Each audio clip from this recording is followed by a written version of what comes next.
Reminds me of that dang lamb chop song. This is the song that never ends. So you got this jazz, if you'll ever fucking play. And so they're babbling about, what you call it, Kappy or whatever, even though the thing keeps spelling it with a C, looking like crappy. Midway through here, just so you can see it. Where is it at? It's somewhere in here. They start talking about how the sound of freedom is the fucking bat's bananas. Yeah, in here. We're like, oh, it's totally warning us. So I left the usual stuff in here, which people are too stupid to look into, apparently. Trump went on record denouncing Carlos Slim, but Trump also promoted the Sound of Freedom because he works for our masters. Sound of Freedom, quote unquote freedom, is in place to promote CHIP, a Masonic or Freemasonic tracking program. Remember, this is the Massachusetts branch. I just can't fit all this shit in TikTok because it's a fucking joke. And the film's earnings will finance human trafficking. Sound of Freedom earnings box office. Well, there's that. Mel Gibson hung out with Peter Nygard. There's a reason Disney was originally involved in the Sound of Freedom. Remember, just look into Peter Nygard. He promoted eugenics. He was into eugenics. There are so many clips of this asshole offering people large sums of money to harvest their eggs. He is well known for fucking people and trying to do things with the embryos, among other things. Not a good guy. And Mel Gibson's one of his buddies. The Sound of Freedom is financed by Carlos Slim, best known for running drugs and human trafficking, associated with Mexico and all that jazz. It's how our masters supposedly convinced a whole bunch of people who don't research that since Disney was no longer involved in this project, somehow it was innocent and financed from a mom and pop.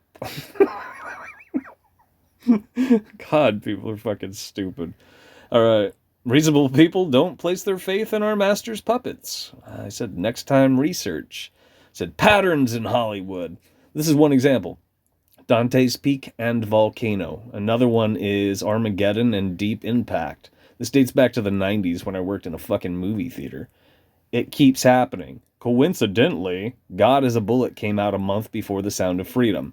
If you haven't seen God is a Bullet, it's our masters telling us what these two movies are really associated with and who's behind this shit in a big fucking way. There's a number of sigils. It's dark. Most people would consider it, satanic or Luciferian or blah, blah, blah, but most people don't know the difference between Satan, Lucifer, and Baphomet, or Saturn, Venus, and Mercury, because most people don't know much. Again, same kids. They're not researching. Over a week ago, Tim Ballard stepped down, which in many ways the media made it sound like he was kicked out of the railroad. Take that with a grain of salt, but he's no longer part of that project, which the movie is all about. So that's kind of strange that he would leave this group that the movie is based on while the movie's still in fucking theaters.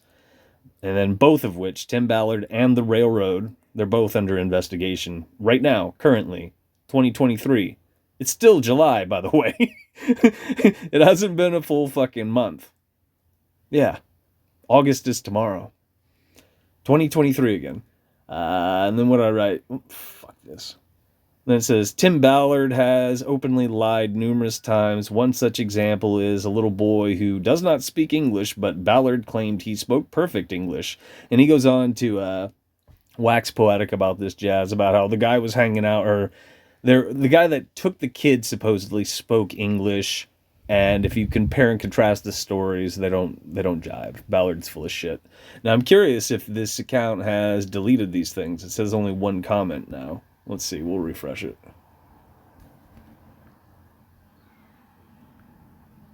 No, maybe when I leave multiple comments, it's only one comment. That makes perfect fucking sense.